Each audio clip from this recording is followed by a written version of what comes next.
Hi hello friends, welcome to my YouTube channel Kusuma Pratap. So ಇವತ್ತಿನ ವಿಡಿಯೋದಲ್ಲಿ ನಾವು ಸಿಂಪಲ್ ಆಗಿ ಎಗ್ ಕರಿ ಯಾವ ರೀತಿ ಮಾಡೋದು ಅಂತ ನೋಡೋಣ.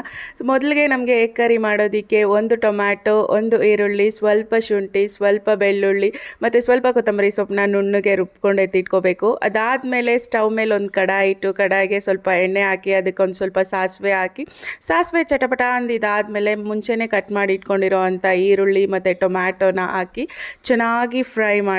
ಇಲ್ಲಿ ಈರುಳ್ಳಿ ಮತ್ತು ಟೊಮ್ಯಾಟೊದು ಹಸಿ ವಾಸನೆ ಹೋಗಿ ಮತ್ತು ಚೆನ್ನಾಗಿ ಒಂದು ಗೋಲ್ಡನ್ ಬ್ರೌನ್ ಕಲರಲ್ಲಿ ಈರುಳ್ಳಿ ಫ್ರೈ ಆಗಿದ್ದಾದಮೇಲೆ ನಾವು ಮುಂಚೆನೇ ಗ್ರೈಂಡ್ ಮಾಡಿ ಎತ್ತಿಟ್ಕೊಂಡಿರೋ ಅಂಥ ಮಿಶ್ರಣನ ಹಾಕಿ ಚೆನ್ನಾಗಿ ಒಂದು ಒಳ್ಳೆ ಮಿಕ್ಸ್ ಕೊಡಿ. ಸೊ ಈ ಪೇಸ್ಟಲ್ಲಿರೋ ಅಂಥ ಹಸಿ ವಾಸನೆ ಫುಲ್ ಹೋಗೋವರೆಗೂ ಚೆನ್ನಾಗಿ ಇದನ್ನು ಫ್ರೈ ಮಾಡಿ. ಸೊ ನಾವು ಎಷ್ಟು ಚೆನ್ನಾಗಿ ಇದನ್ನು ಫ್ರೈ ಮಾಡ್ತೀವಿ ಅಷ್ಟು ನಮಗೆ ಟೇಸ್ಟ್ ತುಂಬಾ ಚೆನ್ನಾಗಿರುತ್ತೆ. ಸೊ ಚೆನ್ನಾಗಿ ಹಸಿ ವಾಸನೆ ಹೋಗೋವರೆಗೂ ಫ್ರೈ ಆಗಿದ್ದಾದಮೇಲೆ ನಾನಿಲ್ಲಿ ಡ್ರೈ ಇಂಗ್ರೀಡಿಯೆಂಟ್ಸ್ನ ಯೂಸ್ ಮಾಡ್ತಾ ಇದ್ದೀನಿ. ಸೊ ಡ್ರೈ ಇಂಗ್ರೀಡಿಯೆಂಟ್ಸ್ ಬಂದು ಅರ್ಧ ಟೇಬಲ್ ಸ್ಪೂನ್ ಆಗೋಷ್ಟು ಧನಿಯಾ ಪುಡಿ, ಅರ್ಧ ಟೇಬಲ್ ಸ್ಪೂನ್ ಆಗೋಷ್ಟು ಅಚ್ಚ ಖಾರದ ಪುಡಿ, ಅರ್ಧ ಟೇಬಲ್ ಸ್ಪೂನ್ ಆಗೋಷ್ಟು ಗರಂ ಮಸಾಲ, 1/4 ಟೇಬಲ್ ಸ್ಪೂನ್ ಆಗೋಷ್ಟು ಅರಿಶಿನ ಪುಡಿನ ಯೂಸ್ ಮಾಡಿ ಚೆನ್ನಾಗಿ ಒಂದೊಳ್ಳೆ ಮಿಕ್ಸ್ ಕೊಟ್ಟು ಫ್ರೈ ಮಾಡ್ತಾ ಇದ್ದೀನಿ. ಸೊ ನಮಗೆ ಇಲ್ಲಿ ಕಾಣಿಸ್ತಾ ಇರ್ಬೋದು ಆಯಿಲ್ ಎಲ್ಲ ಹೊರಗಡೆ ಬರ್ತಾ ಇದೆ.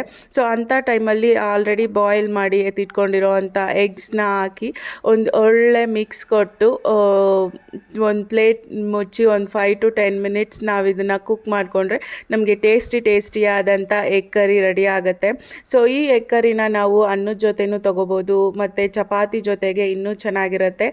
ಸೊ ಟ್ರೈ ಮಾಡಿ ಹೇಗಿತ್ತು ಅಂತ ಕಮೆಂಟ್ ಮಾಡಿ. ನನ್ನ ಚಾನಲ್ನ ಹೊಸದಾಗಿ ನೋಡ್ತಾ ಇದ್ದರೆ ಸಬ್ಸ್ಕ್ರೈಬ್ ಮಾಡ್ಕೊಳ್ಳಿ, ಲೈಕ್ ಮಾಡಿ, ಶೇರ್ ಮಾಡಿ. Thank you.